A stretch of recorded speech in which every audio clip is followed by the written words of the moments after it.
الحمد لله رب العالمين الحمد لله وسلام على عباده الذين اصطفى الحمد لله الذي أنزل على عبده الكتاب ولم يجعل له عوجا رب أعوذ بك من همزات الشياطين وأعوذ بك رب أن يحضرون بسم الله الرحمن الرحيم وقال إني ذاهب إلى ربي سيهدين ربي هب لي من الصالحين فبشرناه بغلام حليم فلما بلغ معه السعي قال يا بني إني أرى في المنام أني أذبحك فانظر ماذا ترى قال يا أبت افعل ما تؤمر ستجدني إن شاء الله من الصابرين فلما أسلم وتله للجبين وناديناه أي يا إبراهيم قد صدقت الرؤيا إن كذلك نجزي المحسنين إن هذا لهو البلاء المبين সম্মানিত সুধী দর্শক শ্রোতা আবাস প্রবাসের দিনী ভাই ও ভগ্নীগণ, আপনারা অবগত আছেন যে আমরা হজ কুরবানি নিয়ে গত বছর আলোচনা করেছিলাম। এবছরও প্রায় 5-6টা পর্বে আমরা আলোচনা করেছি। গত কয়েকদিন আগে চলমান একটা ভিডিও যেটা আমরা করেছি সংক্ষিপ্ত আকারে, সেটা হলো মনের পশু কুরবানি আর বনের পশু কুরবানি নিয়ে। তো সেটা আমাদের শেষ আলোচনা ছিল। তবে আজকে আচানক ঈদুল আজহা বাংলাদেশে আজকে শনিবার শেষ হলো, হঠাৎ করে একটা ভিডিও নজরে আসলো। যদি সাধারণত আমি ভিডিও দেখি না, তারপরেও দেখতে দেখতে হঠাৎ করে একটা ভিডিও সামনে এলো কোরবানি সংক্রান্ত বিষয়। তো সেজন্য কোরবানি নিয়ে আল কোরআনের আলোচনার সাথে এ সকল আলিম যারা বাংলাদেশের খ্যাতনামা ধরা হয়ে থাকে, বিশিষ্ট আলেমে দ্বীন বলে যাদেরকে ধারণা করা হয়ে থাকে, তাদের বক্তব্য স্পষ্টত আল কোরআনের বিরুদ্ধে যায়।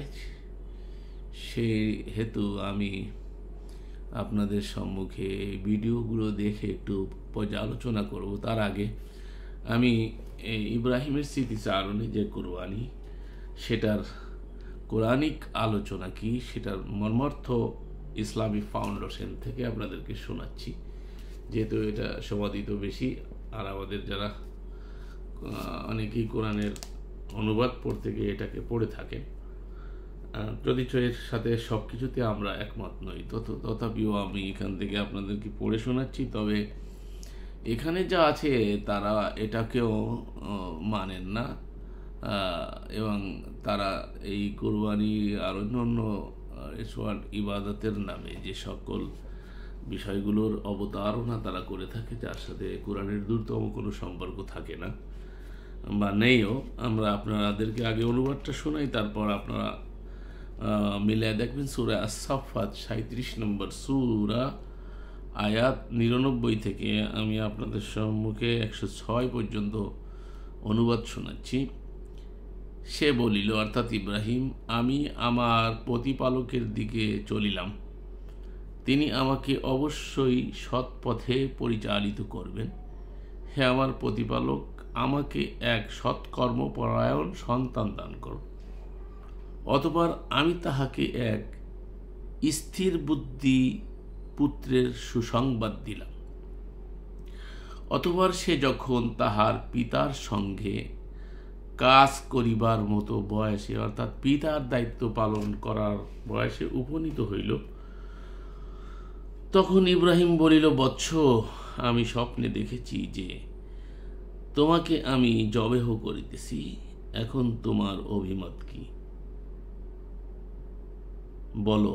সে বলিল, হে আমার পিতা, আপনি যাহা আদিষ্ট হইয়াছেন তাহাই করুন, আল্লাহর ইচ্ছায় আপনি আমাকে ধৈর্যশীল পাইবেন। যখন তাহারা উভয় আনুগত্য প্রকাশ করিল এবং ইব্রাহিম তাহার পুত্রকে কায়েদ করিয়া শায়িত করিল, তখন আমি তাহাকে আহ্বান করিয়া বলিলাম, অর্থাৎ আল্লাহ বললেন, হে ইব্রাহিম, তুমি তো তোমার স্বপ্ন সত্যই পালন করিলে, অর্থাৎ এখানে অনুবাদটা এরকম, সত্য স্বপ্নকে সত্য বলে ভাবলে এভাবেই আমি সৎকর্মপরায়ণদেরকে পুরস্কৃত করিয়া থাকি। নিশ্চয়ই ইহা ছিল এক স্পষ্ট পরীক্ষা।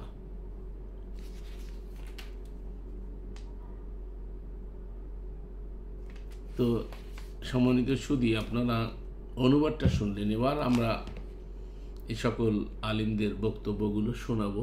4 জন আলিম, বিশিষ্টজন। তার মধ্যে একজন প্রবীণ আলিম আছে, মৌলানা হাবিবুর রহমান যুক্তিবাদী। যদিও তাকে আমি নিয়ে কোনো কথাই বলিনি এ পর্যন্ত, কিন্তু তার বক্তব্যের ভিতরে এত গালগল্প অসারতার জন্য এ নিয়ে কথা বলার প্রয়োজন হয় না। যারা আসলে কোরআন পড়ে বা বোঝে, কিছু দলিল জানে, তারা জানে যে এটা কোনো ফান্ডামেন্টাল কথা তিনি বলেন না। সে যাই হোক, একসময় খুব সমাদিত ছিলেন, সাধারণ মহলে তার খুব পরিচিতি ছিল।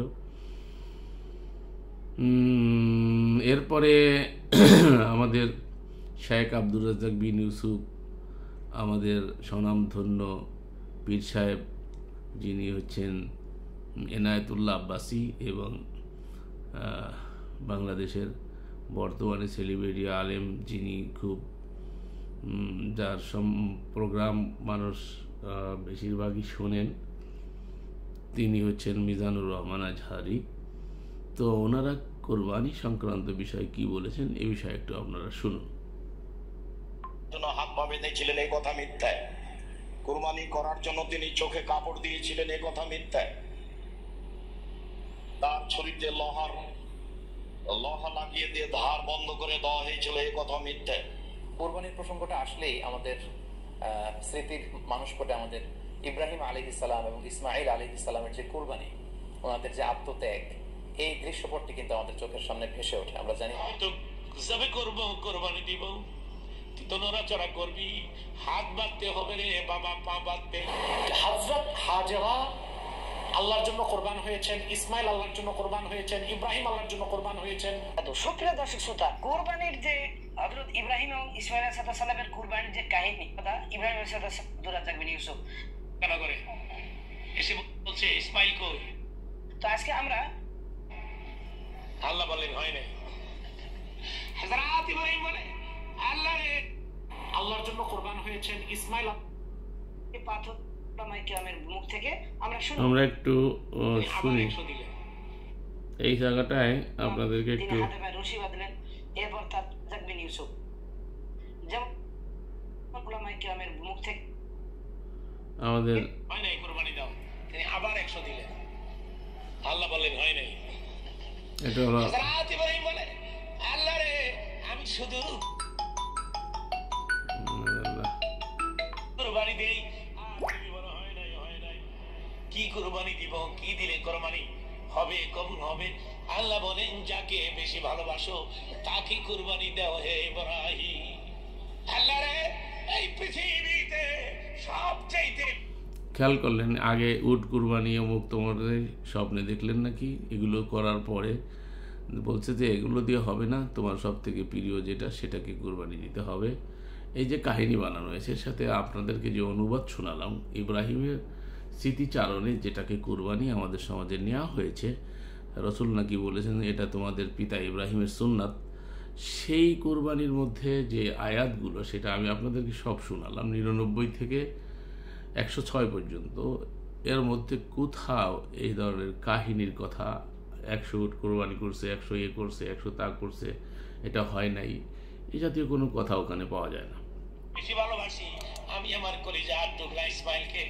আল্লাহ বললেন তাইলে ইসমাইলকেই কুরবানি দাও। চিৎকার মেরে বলেন সুবহানাল্লাহ। এগুলো ডাহা একটা মিথ্যা কথা। দেখেন, এখানে আল্লাহ রাব্বুল আলামিন কোথাও কোরআনে এই শব্দটা মানে আল্লাহর কথার ভিতরে কোথাও না এটা। এখানে আল্লাহ বলছেন যে ফাবাশশারনাহু বিগুলামিন হালিম, আমি তাকে একটা বুদ্ধিভিত্তিক পুত্রের সুসংবাদ দিলাম। ফালাম্মা বালাগা মাহু সায়া ক্বালা ইয়া বুনাইয়া, সে যখন তার বাবার দায়িত্ব পালনের উপযোগী হলো, সেই বয়সে উপনীত হলো, তখন আল্লাহ বলছেন ইয়া বুনাইয়া ইন্নী আরাফিল মানাম, আমি স্বপ্নে দেখেছি। এখানে আল্লাহর কোনো অর্ডার আমরা দেখতে পাচ্ছি না। পিতা তার পুত্রকে বলছে যে বাবা আমি স্বপ্নে দেখেছি। পুত্রকে বলছে যে আমি স্বপ্নে দেখেছি আমি তোমাকে আন্নি আজবাহুকা, আমি তোমাকে জবেহ করছি। এটা একটা স্বপ্ন। জবে মানে হত্যা করা, এখানে যদি পৃথক করা ধরেন বা অন্য অর্থ থাকতে পারে, তো সেটা না নিলাম, জবেহকে নিলাম। তো জবেহ যদি নেন, তো এরকম স্বপ্ন আমি ইতিপূর্বে আপনাদেরকে ভিডিওতে বলেছি যে আল্লাহ রাব্বুল আলামিন দেখবেন একটু পরেই বলবে হুজুররা যে ইব্রাহিমের স্বপ্ন কোনো সাধারণ ব্যাপার নয়, এটা ওহাই, তারা ওহির মান দিতে চেয়েছেন। তো স্বপ্নের মধ্যে ভুল ভালো হতে পারে, নবী রাসূলরা মানুষ ছিলেন, তাদের স্বপ্নে ভুল সিদ্ধান্ত হতে পারে, সেটাকে আল্লাহ শুধরে দিলেন, সংশোধন করে দিলেন। তো সেক্ষেত্রে সে তার পুত্রকে জিজ্ঞেস করেছে আমি এটা স্বপ্নে দেখছি, তোমার মতামত কি? যদি এটা আল্লাহর হুকুম হতো তাহলে পুত্রের থেকে মতামত নিয়ে তো কোনো যুক্তি দেখা যায় না। তারপরও শুনি কি বলে, শুনি। ওই যে হাজেরা ইসমাইলকে রেখে চলে গেছে, ইব্রাহিম আর আসে না। 12 বছর পর স্বপ্নে দেখছে ইসমাইলকে কোরবানি দিছে, স্বপ্নে দেখছে ইসমাইলকে কোরবানি দিছে। কোরবানি যখন দিছে, ঘুম থেকে উঠা স্ত্রীর ডাক দিছে, মারছে মক্কানগরে, এসে বলছে ইসমাইল কই? আছে, খবর দাও, একটু গোসল দিয়া দাও, নতুন কোনো কাপড় থাকলে গায়ে পরায় দাও, গোসল দিয়া দাও। হাজেরা রে, তোমার সন্তানকে নিয়ে আমি যাব বিরাট বড় ধনীর বাড়িতে দাওয়াত খেতে। মিথ্যা নয়, তিনি বলেছেন বিরাট বড় ধনীর বাড়িতে যাব রে হাজেরা, তোর পোলারের সাথে করে যাব, সেই ধনী হয়েছে আমার আল্লাহ। এই যে দেখেন মিথ্যাচার, ইব্রাহিমকে মিথ্যাবাদী বানালো, সেটাকে সত্য প্রমাণ করার জন্য বলছে যে হাজেরাকে বললো যে এটা মিথ্যা নয়, যার সব থেকে ধনীর বাড়ি যাব সেই ধনী হচ্ছে আমার আল্লাহ। তো কোন ধনীর বাড়ি গেছিল? আল্লাহর বাড়ি গেছিল, মাদ আল্লাহ। এ কি ধরনের মানে কথাবার্তা? বাংলাদেশের মানুষ এগুলো এ যাবৎ খেয়ে আসছে আর এখনও খাচ্ছে। বাংলাদেশ সাধারণ জনগণ এগুলো শুনতে ভালোবাসে, এই সুর টান তাল দিয়ে কথা বলাটাকেই তারা মনে করে যে সত্য কথাগুলো হচ্ছে। এই বড় আলেম, এই বেশি জাননেওয়ালা, এর ওয়াজ বেশি শুনতে হবে, এইগুলো হচ্ছে আমাদের সমাজের একটা চলমান মানে ওই আমার মনে হয় একসময় মানুষ ওই দেখতো, যাত্রা যেত আর হুক্কা টানতো, এই যে স্বভাব থেকে গেছে তার থেকে সরানোর জন্য এই হুজুররা ওই জুব্বা কুব্বা গায়ে দিয়ে যাত্রার প্যান্ডেলে যেসব পোশাক ছিল ওই রকমই আবায়া টাবায়া পরে মানুষকে আকৃষ্ট করার জন্য সুর তাল দিয়ে এইগুলো শুরু করছিল, মানে হুজুরদের দিকে ধাবিত করার জন্য। তো এছাড়া এখানে কি পাইলেন? এই কথাগুলো কি এখানে আছে যে তার মাকে বলল সাজাইয়া দাও, আমি তাকে নিয়ে যাচ্ছি এক বড় লোকের ধনীর বাড়িতে? ইব্রাহিমকে মিথ্যাবাদী বানাইলো, অথচ ইব্রাহিম হচ্ছে মিল্লাতের পিতা। ইন্নি জাইলুকা লিন্নাসি ইমামা, গোটা মানব জাতির ইমাম বানিয়েছেন আল্লাহ যাকে, যিনি মুসলিম জাতির পিতা। আল্লাহ তাকে নিজেই বলছে সিদ্দিকান নবিয়া, তিনি ছিলেন সত্যবাদী নবী, স্পেশালভাবে তার নামে বলা হয়েছে আল্লাহর কোরআনে। অথচ তাকে কীভাবে মিথ্যুক প্রমাণিত করলো এই লাহওয়াল হাদিসের বক্তা, খেয়াল করেন। তুমি তোমার ছেলেকে নিয়ে যাবে, যাও, আমি কেন বাধা দিব? তবে ইব্রাহিম সন্ধ্যার আগে আমার সন্তান আমার বুকের মাঝে ফেরত দিয়ে দিও, কারণ ইসমাইলকে বুকে না নিলে আমার ঘুম হয় না। ইসমাইলকে কোলে করে নিলে ইসমাইল বলে কি গো বাবা, তুমি আমাকে। এখানে খেয়াল করেন, কোরআন বলছে ফালাম্মা বালাগা মাহু সায়া, সে যখন বাপের সাথে চলাফেরা অর্থাৎ বাপের দায়িত্ব পালনের বয়সে উপনীত হয়েছে, অর্থাৎ সে একজন দায়ী ইলাল্লাহ। বাবা যেমন দায়ী ইলাল্লাহ, তিনিও দায়ী ইলাল্লাহ। তাহলে এত বড় একটা সন্তানকে বুকে নিয়ে শুইবে মা, নবুয়াতের সাথে কি একটা হাসি তামাশা, আমরা খেয়াল করি না যে কি কথা হচ্ছে এগুলো। মাআযাল্লাহ। বিরাট বড় ধনীর বাড়িতে দাওয়াত আমাকে নিয়ে আসছো পাহাড়ের পাশে, তুমি আমার মায়েরই কইছো দাওয়াত খাইতে লয়ে যাবে ধনীর বাড়ি। আমার মায়ের নাম হযরত ইব্রাহিম বলে, তুই কি মনে করেছিস আমি মিথ্যা কথা বলেছি? না না, আমি বলেছি বিরাট বড় ধনী ইসমাইল রে, সেই ধনী আমার আল্লাহ। আবার সেই মিথ্যাচার করলো। এখন কোরআনের আয়াত পড়তেছে, শোনেন এর সাথে কি সম্পর্ক, যে আয়াতটা আমি আপনাদেরকে পড়লাম। স্বপ্নে দেখছি আল্লাহর নামে তোর কোরবানি দিছি। এখানে ইয়া বুনাইয়া ইন্নি আযবাহুকা, আমি জবেও করতেছি, এখানে কুরবানির কথা নাই। যদি জবের দ্বারা কুরবানি ত্যাগ, আত্মত্যাগ ধরে নিচ্ছি, আত্মত্যাগ হলে ইসমাইল যদি কুরবানি হয় তাহলে ইসমাইল নাকি আত্মত্যাগ করলো, ইব্রাহিমের কি হলো? হ্যাঁ, প্রিয় বস্তুকে উৎসর্গ করতেছে, এটা বোঝাতে চাচ্ছে। তো প্রিয় বস্তু উৎসর্গ করবে, যদি তাই হয় তা আল্লাহ যেখানে মান কাতালা নাফসান বেগাইরি নাফসিন আও ফাসাদিন ফাকান্নামা কাতালান নাস জামিয়া, আল্লাহ বলছেন যদি কেউ একটা মানুষকে অন্যায়ভাবে হত্যা করে তাহলে সে গোটা পৃথিবীর মানব জাতিকে হত্যা করার অপরাধী হলো। 637 নম্বর আয়াত দেখবেন, সেখানে আল্লাহ রাব্বুল আলামিন বলছে এটা মুশরিকদের আচরণ, তারা সন্তান হত্যা করত, প্রতিমার সামনে বলি দিত সন্তান। এটা এই ধরনের হুকুম যেটা মুশরিকদের কর্ম, সেটা আল্লাহ কী করে এ জাতীয় স্ববিরোধী হুকুম দিতে পারে একজন রাসূলকে, একজন মিল্লাতের পিতাকে? এটা কি করে ভাবা যেতে পারে? আমরা আসলে বিষয়টা আমাদেরকে উল্টা বোঝানো হয়েছে। এখানে একটা স্বপ্নের ব্যাপার, সেটাকে আল্লাহ বাঁচায় নিল। স্বপ্ন সে সঠিক ঠাওর করেছিল, সেটাকে আল্লাহ বাঁচায় নিচ্ছে, এটা কোরআন স্পষ্ট। সেটাকে গলত অনুবাদ করে কীভাবে বিকৃত করা হয়েছে, এই আলেমগুলোর বক্তব্য শুনুন।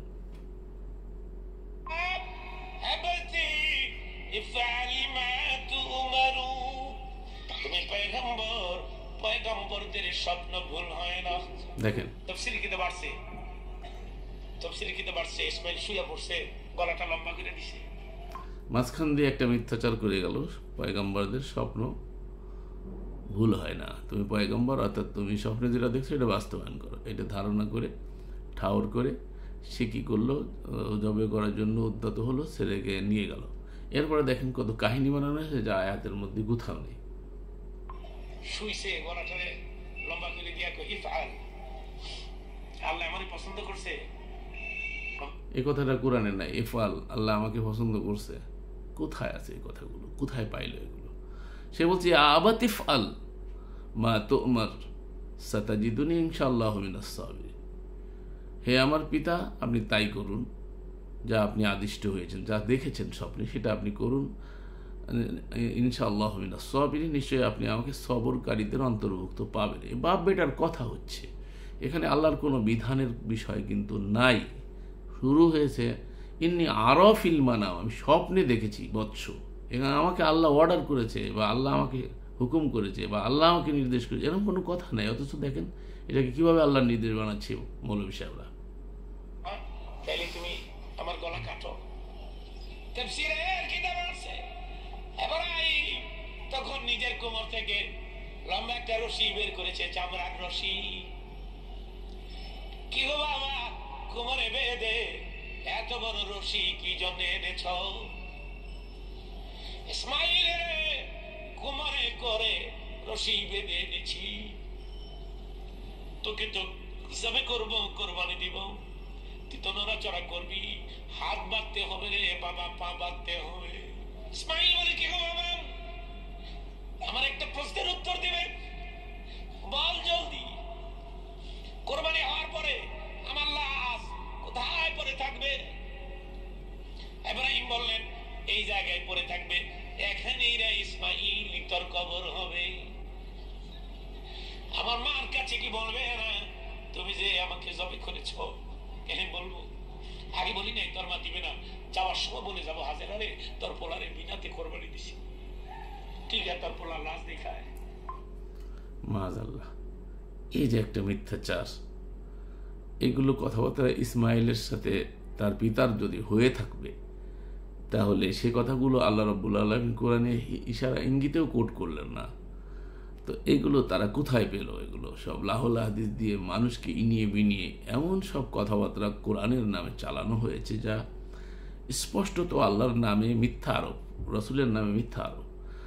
হাদিসেই তো আছে, মান কাযাবা আলাইয়া মুতাআম্মিদান ফালিয়াতাবাওয়া মাকআদাহু মিনান নার, যে আমার কথা না আমার বলে চালিয়ে দিল তার ঠিকানা জাহান্নামে করে দিল। প্রচলিত হাদিসেই আছে, এটা সহিহ হাদিস, বুখারীর হাদিস, মুসলিমের মুকদ্দমার মধ্যে আছে হাদিসটি। আমি আপনাদেরকে শোনালাম, যদি আমি এগুলো শোনাই না, স্পষ্ট কোরআনের আয়াতে আল্লাহ বলছে ওমান আযলামু মিম্মান ইফতারা আলাল্লাহিল কাযিবা, তার থেকে বড় জালেম আর কি হতে পারে যে আল্লাহর নামে মিথ্যা আরোপ করে। আল্লাহর নামে মিথ্যা আরোপ করা মানে প্রকারান্তরে রসুলের নামে মিথ্যা আরোপ করা। তার কারণ রসুল আল্লাহর বাইরে কোনো কথা বলতেন না, রসুলের বাণী হচ্ছে কোরআন। রসুলের মুখ থেকে বেরোয়েছে আল্লাহর বাণী। এই জন্য আল্লাহ বলছেন ওমা হুয়া বিকৌলি রসুলিন করিম, এটা সম্মানিত রসুলের বাণী। তাহলে এটা কেন বলেন আল্লাহ? যেহেতু এটা তার মুখ থেকে আল্লাহ বের করেছেন আল্লাহর বাণীগুলোকে। তো আল্লাহর রসুল আলাদা কোনো হাদিস বলেছেন এই জাতীয় কথা তো কোরআনে কোথাও আমরা ইঙ্গিতেও পাই না। এরপরে শুনবা আমার হাত পা বাঁধিও না। দেখেন কত বুদ্ধি রাখে। কেন রে ইসমাইল, তুমি যখন আমার মার কাছে বলবে হাজেরা রে তোর পোলারে মিনায় কোরবানি দিছি, এই সংবাদ শুনলে আমার মা পাগল হয়ে যাবে, মিনার দিকে দৌড় দিবে আর বলবে ইব্রাহিম রে এটা তুমি কি করেছ। তখন তুমি বলবে আমার মাকে আমি জানি, তুমি আমার মাকে বলবে হাজেরা রে তোর ছেলেকে জোর করে কোরবানি দেই নাই, তোর ছেলে তো কোরবানি হইতে রাজি হইছে। তুমি এটা বলবো না বাবা? কে বলবো? এই যে তুই শুয়ে পড়ছ, তাহলে দেখ আমার হাত পা খোলা থাক। এরপরে আমার মা পাগলের মতো দৌড় দিবে মিনাতে জীবনের শেষ এক নজর আমাকে দেখার জন্য। আমি কথা দিলাম,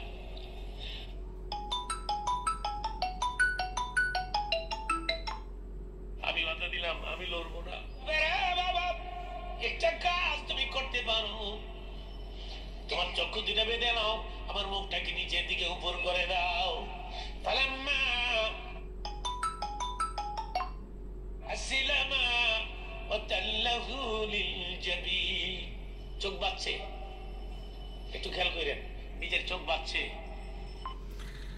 এখানে আয়াত পড়ছে, তার আগে দেখুন কিভাবে বিকৃত করে কথাগুলো বলা হলো। যে কথাগুলো বললো, যেগুলো বানাইলো, মাকে যে কি বলবা বা দেওয়া লাগবে না আমাকে, এইসব যে কথাবার্তা, এগুলো সব তাদের বানানো। এইসব কথা কোরআনের কথা কিছু নাই, শুধু এতটুকু আছে যে ফালাম্মা তাল্লাহু লিল জাবিন। এখানে আল্লাহ রাব্বুল আলামিন বলে ফালাম্মা আসলামা তাল্লাহু লিল জাবিন, তারা উভয়ে দুইজনেই কি করলো?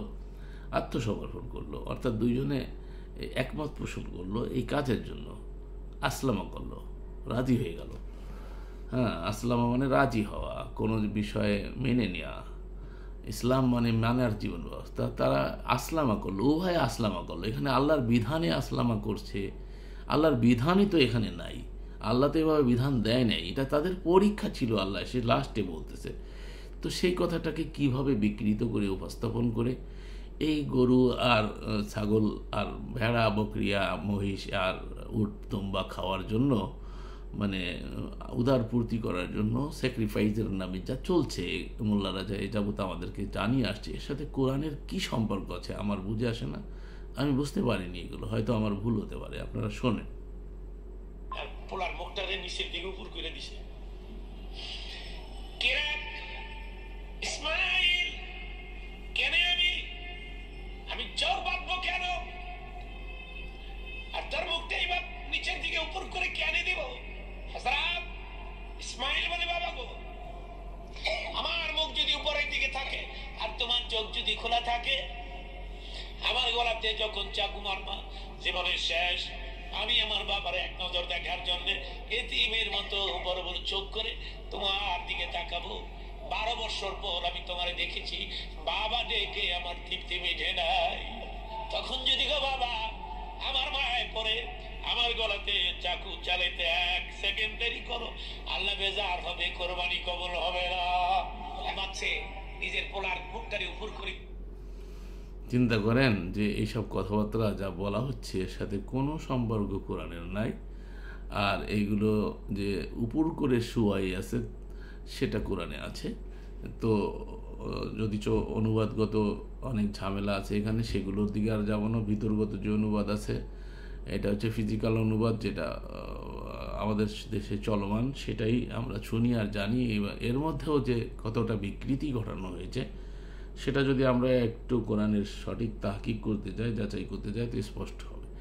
তো এইসব কথাবার্তা যে কাহিনী ইনিয়ে বিনিয়ে বলে বলে আমাদের সমাজটাকে ধর্মের নামে যে কোনটি একটা স্থানে নিয়ে যাওয়া হয়েছে, সেটা আপনারা আজকে আন্দাজা করতে পারছেন। আমরা যারা দুই একজন কোরআন থেকে কথা বলি, আপনারা দেখতে পাচ্ছেন যে কোরআনের সাথে কতটা বিরোধপূর্ণ কথাবার্তা এই সমাজে যুগ যুগান্তর ধরে চালু আছে, যা থেকে উত্তরণের উপায় আমরা এখন খুঁজে পাচ্ছি না। এখন এই কুরবানি বাদ দিলে তো সমাজচ্যুত হতে হয় যে তুমি টাকা আছে পয়সা আছে কুরবানি করো না। হ্যাঁ, অথচ আবু বকর আর উমরের ব্যাপারে আছে যে টাকা পয়সা থাকতে, দেখেন অনলাইনে এই আব্দুর রাজ্জাক বিন ইউসুফের বক্তব্য আছে, টাকা পয়সা থাকতে আমি সহিহ হাদিস দেখেছি তারা ইচ্ছা করেই কোরবানি বর্জন করতেন। মরক্কো এবার কোরবানি এখন রাষ্ট্রীয়ভাবে নিষিদ্ধ করেছে। আমি তো বলেছিলাম বাংলাদেশে যদি একটি বছর কোরবানি না করা হয়, প্রচলিত পশু নিধন না যদি করা হতো কোরবানির নামে, তাহলে পশু সম্পদ এত বৃদ্ধি পেত যে বিদেশ থেকে আর ইন্ডিয়া থেকে আমাদেরকে পশু নিয়ে আসা লাগতো না, আর আমাদের দেশে গোশের দাম কমে যেত। তো সে যাই হোক, ওটা অন্য প্রসঙ্গেও বলতে চাই না। এই মোল্লাদের বক্তব্যগুলো কোরআনের সাথে কিভাবে কোরআনের থেকে বাড়তি কথাবার্তা যেগুলো আল্লাহ বলেন নাই সেগুলো কিভাবে বানিয়ে বানিয়ে তারা বলছে, একটু খেয়াল করুন।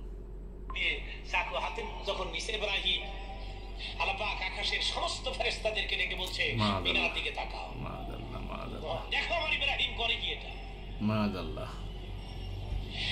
আমার মায়া চাকু ঢুকে না, গলায় ঢুকে না, গলা কাটে না। তিনি বললেন গিরি চাকু তার দিয়ে জীবন ভর কত জানোয়ার যাবে করেছি, ইসমাইলের গলা কেন কাটিস না? চাকু উত্তর দেয়, ইব্রাহিম আল্লাহ পাক আমাকে নিষেধ করেছে, জান্নাত থেকে একটা দুম্বা নিয়ে যা।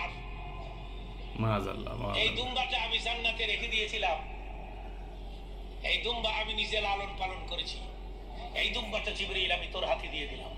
মাআযাল্লাহ, কত বড় মিথ্যাচার! আল্লাহকে দুম্বার কি জানি বলে, ওকে দুম্বা পালন করা রাখাল বানাইছে। মাআযাল্লাহ, এটা কত বড় নোংরামির একটা সীমা থাকে। এগুলো আমরা এক সময় এই নিয়ে বেনিয়ে ছোটবেলায় এগুলো শুনতাম, এদের বক্তব্য, আর আমরা কান্না করতাম এক সময়।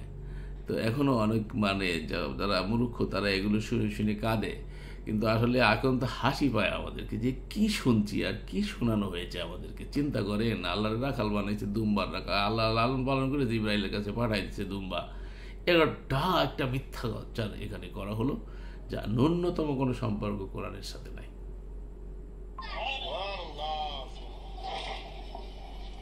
ইব্রাহিমের চোখ বাঁধা আছে, ইব্রাহিম দেখবে না।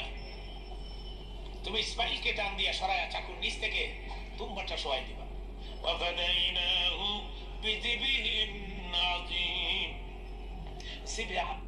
পাঠাইলো কি? ইসমাইলের মোকাবেলায় একটা দুম্বা। জিবহিন আযীম, আযীম মানে সব থেকে বড়। হ্যাঁ, তাহলে আপনি বলেন এটা কি করে জিবহিন আযীম হয়? এক দুম্বা পাঠাই দিল, আল্লাহ নাকি ফাইলে বসে সেই দুম্বা নাকি পাঠাই দিছে জিবরাইলের মারফত। কত বড় মিথ্যাচার! কোরআনে তার ইঙ্গিত পর্যন্ত নাই। ও ফাদাইনাহু বিযিবহিন আযীম, এক মহান জিবহের মোকাবিলায় আমি তাকে রক্ষা করলাম, আল্লাহ বলছেন। সেই কথা কোন কথা কোথায় নিয়ে কিভাবে বিকৃত ব্যাখ্যা করে তাদের এই খাওয়া দাওয়ার বিষয়টাকে তারা, উদারপূর্তির বিষয়টাকে তারা চালু রেখেছে গরিব খাওয়ানোর নামে। আর গরিবরা একটু খায় এই ওয়াজ করে নাকি আমরা গরিবদের পেট মারতেছি। আমরা তো তা বলতেছি না রে ভাই। আপনি সারা বছর জবাই করে করে যদি আপনার এত খাওয়াইতে মনে চায় তো খাওয়ান, একদিনে খাওয়াইয়া খাইতে পারে না তারপরে নষ্ট করেন আর পাঠায় দেন, এইগুলো কেন?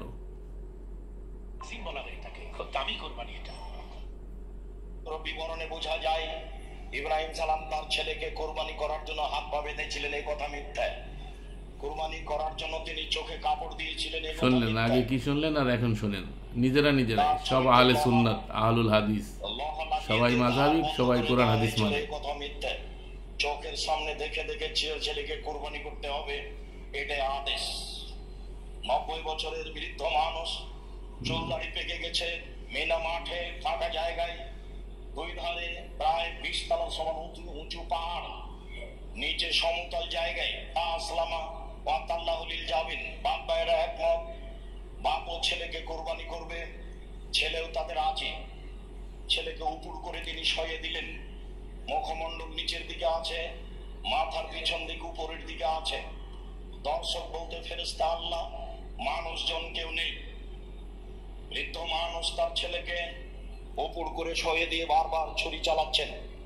মহান আল্লাহ বলছেন, ইব্রাহিম কাদ সাদ্দাক্তা রুইয়া, তুমি তোমার স্বপ্নকে বাস্তবায়ন করেছো, তোমার ছেলেকে কোরবানি করতে হবে, এই ঠেকা আমার বাঁধেনি। আসলে তোমাকে আমি পরীক্ষা করছিলাম, তুমি পরীক্ষায় পাস করতে পারো কিনা। অফাদাই না হু বেজিবিন আজিম, আমি তোমার ছেলেকে, আমি ইব্রাহিমের ছেলেকে বড় কুরবানির মাধ্যমে ছাড়িয়ে নিলাম। বেজিবিন আজিম, এটা হচ্ছে বড় কুরবানি। যারা অনলাইনে আমাদের সাথে আছেন, আমরা সবাইকে বলছিলাম যে সত্য সত্যই এই কুরবানি একটি বড় কুরবানি, যা আল্লাহকে সন্তুষ্ট করার বড় মাধ্যম, যা আমরা সংক্ষিপ্ত ইতিহাসে আপনাদের সামনে পেশ করছিলাম। আমাদের কুরবানি এই কুরবানি, যে কুরবানি ইব্রাহিম আলাইহিস সালাম করেছেন। শুনলেন তো যা বললেন। হযরত ইব্রাহিম তাকে ডাক দিয়ে বললেন, হে আমার বৎস, আমি স্বপ্নে দেখি আমি তোমাকে জবাই করছি। তুমি একটু চিন্তা করো তো আমি কি দেখলাম। এটা সঠিক অনুবাদ করলো জবা করছি, আবার কুরবানি বানানো আগের গুলাই। তিনি বলতে লাগতেন যে বাবা, মায়ের কোলে রেখে দিবি গেছে, 13 বছর বয়সে আমার তুমি ফিরে এসেছো, এখন আমরা জবাই করতে চাও, তুমি কেমন বাবা? এগুলো বলছে। পুত্র তাৎক্ষণিক জবাব দিলেন, ইয়া আবাতিফ আল মা তুকমা, বাবা যেরকম আদেশ ওই রকম আমল করে। সাতাজিদুনি ইনশাআল্লাহু মিনাস সাবিরিন, বাবা আল্লাহর হুকুম প্রস্তুত, আমিও প্রস্তুত। হযরত ইব্রাহিম তার ছুরি ধার করে নিলেন। এখানে কোনো আল্লাহর হুকুম ছিল না, এটা দেখবেন না, অনুরোধ করলেন, বাবা ইব্রাহিমের স্বপ্ন ছিল। জবাই করার সময় আমার চেহারাটা মাটির দিকে রাখবেন। হতে পারে আমার চেহারা আপনার চেহারা চোখাচোখি হলে ভালোবাসা আধিক্যের কারণে আল্লাহর হুকুম মানতে আপনার দেরি হতে পারে। মানুষ আল্লাহু আকবার বলতেছে, অথচ আল্লাহু আকবারও কোরআনে নাই। যাই হোক, এই যে সে বলল যে এই ভালোবাসার আধিক্যের কারণে চেহারার সাথে চেহারা হয়ে গেলে, এখানে কোরআনে আল্লাহ রাব্বুল আলামিন বলছেন, ফালাম্মা আসলামা ওয়া তাল্লাহু লিল জাবিন, যখন তাহারা উভয়ে আনুগত্য প্রকাশ করিল এবং ইব্রাহিম তাহার পুত্রকে কায়দ করিয়ে শায়িত করিল। ইসলামী ফাউন্ডেশনের অনুবাদ দেখেন। এখন মুখোমুখি কথা, তোমার বাবের বোধে ভালোবাসার আধিক্যের কারণে যদি হয়ে যায়, এই যে কথাগুলো ইনিয়ে বিনিয়ে বানানো, কত কথা, কাপড় বান্ধা, নানান রকমের কথা, যার সাথে কোরআনের ন্যূনতম কোনো সম্পর্ক নাই। বাবা হাত পা বেঁধে নিবেন, যেন মৃত্যুর যন্ত্রণায় ছটফট করলে আল্লাহর হুকুম মানতে আপনারও আমার ব্যাঘাত না হয়। হাত পা বেঁধে নিতে হবে, দেখেন যা যুক্তিবাদী বলেছে ও তাই বলছে। কাপড়গুলো আমার মায়ের হাতে তুলে দিতে, মাহাদাল্লাহ, উল্লঙ্ঘ করে রেখে যাবে, কাপড়গুলো মার হাতে দিয়ে দেবে। সান্ত্বনা পান, এটা আমার ইসমাইলের রক্তাক্ত কাপড়। বলেন, ফালাম্মা আসলামা ওয়া তাল্লাহু লিল জাবিন, যখন পিতা পুত্র দুজনই আসলামা, এক বচন আল্লাহ দ্বিবচন ব্যবহার করছেন। ফালাম্মা আসলামা, পিতা পুত্র দুজনেই যখন আল্লাহর হুকুম মানার ক্ষেত্রে পূর্ণ, আল্লাহর কোনো হুকুমের কথা এখানে নেই, ভালো করে বুঝে নিতে হবে, এটা স্বপ্ন।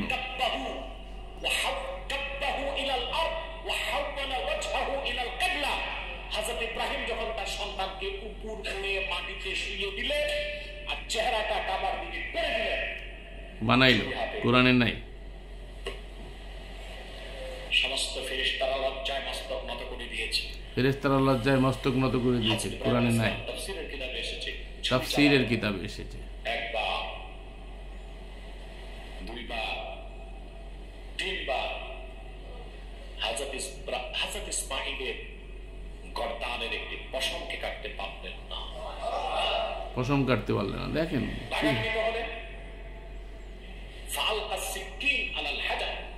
তিনি ছুরিটা একটা পাথরে ফেললেন রাগে।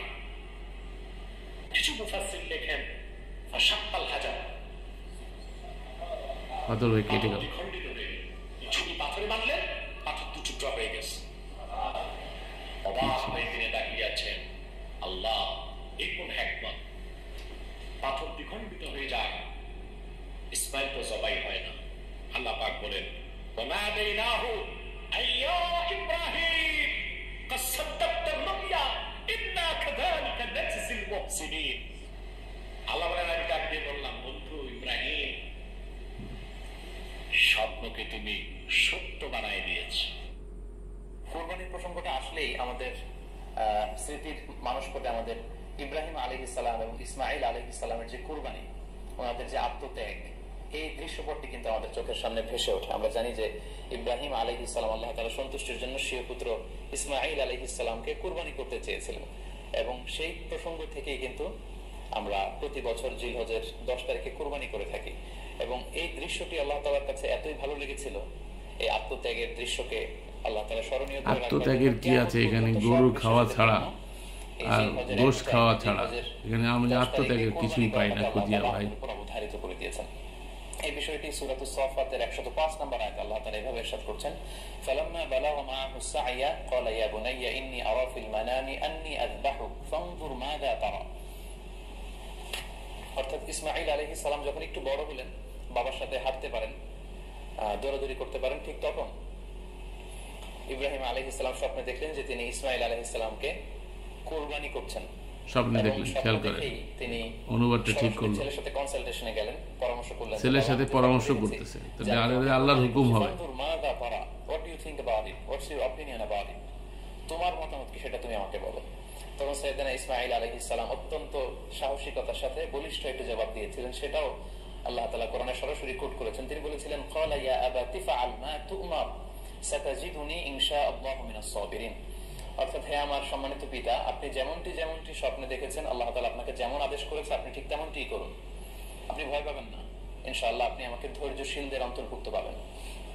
একটু কি কল্পনা করা যায় যে সাইয়েদনা ইসমাঈল আলাইহিস সালাম ছোট্ট শিশু, তিনি যখন শুনলেন যে বাবা তাকে কুরবানি করবে, জবাই করবে, তার প্রত্যুত্তরে তিনি বলেছিলেন, বাবা আমি ভয় পাচ্ছি না, আমি আপনাকে নিয়ে চিন্তিত, আপনি ভয় পাবেন না, বরং আপনি এই কথাগুলো কোরআনে নাই, আপনি তাই করেন। কারণ বিশিষ্ট তাফসীর করো, সেটা সাধারণ মানুষের মতো স্বপ্ন নয়, সেটা ওহী, সেটা আল্লাহ, সেটা ওহী, এবং ওহী বানাই দিল তাফসীর করে, স্বপ্নকে ওহী বানাইলো। সাইয়েদনা ইব্রাহিম আলাইহিস সালাম ইসমাঈল আলাইহিস সালামকে কুরবানি করতে শুরু করলেন, জবাই করতে শুরু করলেন। আল্লাহ তাআলার কাছে দৃশ্যটি এত ভালো লাগলো, আল্লাহ তাআলা সাইয়েদনা জিবরাইল আলাইহিস সালামকে দিয়ে জান্নাত থেকে একটি বকরি বা মেষ পাঠিয়ে দিলেন। সাইয়েদনা ইসমাঈল বকরি বা মেষ, ছুরির নিচ থেকে কেউ বললো, খেয়াল করছেন না, আগে বলছে একটা ভেড়া পাঠাই দিল জান্নাত থেকে, আরেকজনে তো বললো যে এটা আল্লাহ পাইলে বসে পাঠাইছে, আল্লাহ এটা রাখাল ছিল, জিবরাইল দিয়ে পাঠাইছে, আর একজনে বললো এটা ভেড়া বা বকরি, আর একজনে কি বললো পরিবর্তে একটি জান্নাত থেকে আনা বকরি বা ছাগলকে সেখানে কুরবানি করা হলো। আল্লাহ তাআলা বলেন, ফাসাদাক্তা রুয়া, ইব্রাহিম তুমি তো তোমার স্বপ্নকে সত্যায়ন করেছো, বাস্তবে রূপান্তরিত করেছো, তুমি তো এই কঠিন পরীক্ষায় সফলতার সাথে উত্তীর্ণ হয়েছো। সাইয়েদনা ইব্রাহিম আলাইহিস সালাম পরীক্ষায় উত্তীর্ণ হলেন, এবং বাপ বেটার এই দৃশ্যায়নটি আল্লাহ তাআলার কাছে এত ভালো লেগেছে, আরশের উপর থেকে আল্লাহ তাআলা এত পছন্দ করেছেন ওনাদের স্যাক্রিফাইসকে, কুরবানিকে, কিয়ামত পর্যন্ত আমরাও যাতে কুরবানি করি আল্লাহ তাআলা আমাদের জন্য এটাকে অবধারিত করে দিয়েছেন। সমাজে শুধু এখানে আমাদের জন্য সবচেয়ে বড় যে শিক্ষণীয় বিষয়, সেটি হচ্ছে সাইয়েদনা ইব্রাহিম আলাইহিস সালামের ঔরসে যখন ইসমাঈল আলাইহিস সালাম আসে, তখন তাফসীর এসেছে ইব্রাহিম আলাইহিস সালামের বয়স ছিল 86 বছর। Could you imagine that? 86 বছর বয়সে যখন একটা সন্তান আল্লাহ তাআলা ওনাকে দান করলেন, আল্লাহ তাআলা বললেন যে সেই সন্তানকে তুমি জবাই করো। আমরা অনেক দম্পতির কথা জানি, তাদের সন্তান হয় না, 15 বছর, 20 বছর, 25 বছর পর অনেক সময় তাদের সন্তান হয়। সেই সন্তানটাকে তারা কত পছন্দ করে, সেই বাচ্চাটাকে তারা কত আদর করে। তো 86 বছর বয়সে আল্লাহ তাআলা ইসমাঈল আলাইহিস সালামকে দান করেছিলেন। এই আদরের সন্তানটাকে আল্লাহ তাআলা বলেন তুমি কুরবানি করো। কারণ এই বয়স্ক অবস্থায় যখন ইব্রাহিম আলাইহিস সালাম ইসমাঈল আলাইহিস সালামকে পেয়েছিলেন, তখন তিনি হৃদয়টাকে উজাড় করে দিয়ে নিজের ছেলেটাকে ভালোবাসতে শুরু করলেন, এবং হৃদয়ের ভালোবাসার জায়গাটার মধ্যে যে সিংহাসন, সেই সিংহাসনে তিনি ইসমাঈলকে বসিয়েছিলেন। আল্লাহ তাআলা চেয়েছিলেন যে ইসমাঈলকে সেখান থেকে সরিয়ে ওই ভালোবাসার সিংহাসনের জায়গাটাতে তুমি যেন আল্লাহ তাআলাকে স্থান দাও, এবং সেই পরীক্ষাটাই তিনি বেসিক্যালি সাইয়েদনা ইব্রাহিম আলাইহিস সালামের কাছ থেকে করেছিলেন, এবং সেই পরীক্ষায় সাইয়েদনা ইব্রাহিম আলাইহিস সালাম সফলতার সাথে উত্তীর্ণ হয়েছিলেন। প্রতিপত্তি এগুলো আল্লাহ তাআলা চান আমাদের প্রত্যেকের যার যার হৃদয়ের ইসমাঈল যেটা, সেটাকে আমরা আল্লাহ তাআলার সন্তুষ্টির জন্য উৎসর্গ করতে পারবো কিনা, আল্লাহ তাআলার খুশির জন্য, সেরে শুধুমাত্র আল্লাহ তাআলার জন্য আমার হৃদয়ের ইসমাঈলটাকে আমি স্যাক্রিফাইস করতে পারবো কিনা, এই শিক্ষা দেওয়ার জন্য বেসিক্যালি আল্লাহ তাআলা এই কুরবানিকে আমাদের জন্য প্রেসক্রাইব করেছেন। তা বিশ্ববাসীর জন্য নিদর্শন, এই ঘটনা চিন্তা করেন, আমাদের জন্য আমাদের হৃদয়ের ইসমাইলের সাথে সাদৃশ্য একটা বকরি, তার সাথে তুলনা একটা বকরির, মাআযাল্লাহ। তো সুপ্রিয় দর্শক শ্রোতা, আমরা আজকে এই চারজন উলামায়ে কিরাম, এই চার মৌলভী সাহেব উলামায়ে কিরাম যাদের কথা আমরা এতক্ষণ ধরে শুনলাম, এদের বক্তব্য কিঞ্চিত কোরআন থেকে বলার পরে যে অপব্যাখ্যাগুলো করলো, সেগুলোর অর্থর দিক থেকে গলত করলো, তারপরে এর সাথে মিশ্রণ করলো, যাকে শিরিক বলা হয়। আল্লাহর বিধানের সাথে অন্য বিধানকে মিশ্রণ করে কথা বলা, যার রাইট নেই। অনেকে বলতে পারেন যে আমরা তো কোরআনের কথাই বলছে, পাশাপাশি একটু সুন্দর করে সাজিয়ে গুছিয়ে বলেছে, এক একজনে এক এক রকম করে সাজিয়ে গুছিয়ে বলছে। মনে রাখতে হবে এগুলোর কোনো রাইট নেই। ইসলামের বিধিবিধানগুলো তাওকিফি, দলিল নির্ভর, কোনো অন্ধত্বের অবকাশ নাই ইসলামে। এমনকি ইমানের ক্ষেত্রেও আপনাকে আল্লাহ রাব্বুল আলামিন জ্ঞানের মাধ্যমে ইমান আনয়ন করতে বলছে, অন্ধভাবে না। ফাআলাম আন্নাহু লা ইলাহা ইল্লাল্লাহ, ফাআলাম, জানো, জ্ঞান অন্বেষণ করো। অতএব অন্ধত্বের কোনো অবকাশ ইসলামে নেই। তো আমি আপনাদেরকে যে আয়াত পড়ে শোনালাম, আপনারা 99 নম্বর আয়াত থেকে অথবা 100 নম্বর আয়াত থেকেই পড়ুন। সূরা আস-সাফফাত 37 নম্বর সূরা, এর থেকে 106, 7, 8 পড়ুন। তাহলে আপনারা পেয়ে যাবেন যে এখানে এই জাতীয় কোনো কাহিনী যা তারা বললো, এগুলোর কোনো অস্তিত্বই নেই। তো সম্মানিত সুধী, এই সকল তাফসির বাংলাদেশে যা হচ্ছে কোরআনের নামে, তো কতটা বিকৃত, আর এগুলো আমরা টাকা খরচ করে করে, লক্ষ লক্ষ টাকা খরচ করে এখন তারা তাফসির বানাইছে, বই বানাইছে, এগুলো বিক্রি করছে। এগুলোর মধ্যে তো এগুলোই পাওয়া যাবে। তো ওনারা যা শিখেছে তাই তো দিচ্ছে জাতিকে। তো আমরা এই সেগুলোর সাথে কোরআনের মিল পাচ্ছি না। তো আল্লাহ রাব্বুল আলামিন আমাদের সকলকে সঠিক বোঝার, উপলব্ধি করার তৌফিক দান করুন। ওয়া আলা রাসূলিল্লাহিল বালাগুল মুবিন।